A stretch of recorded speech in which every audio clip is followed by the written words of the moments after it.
Девочки, это был тот самый день. Я побывала в спа детокс и чувствую себя настоящей звездой.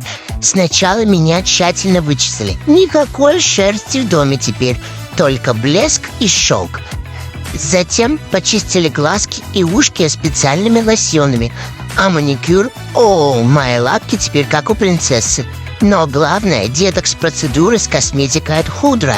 Мне нанесли очищающую грязь. Да-да, я теперь официально грязевая богиня. А для достижения максимального эффекта устроили купание с кондиционированием. Еще мне почистили зубки и освежили дыхание, увлажнили подушечки лап и в финале парфюм. Девочки, срочно всем на детокс, потому что чистота – это новая роскошь.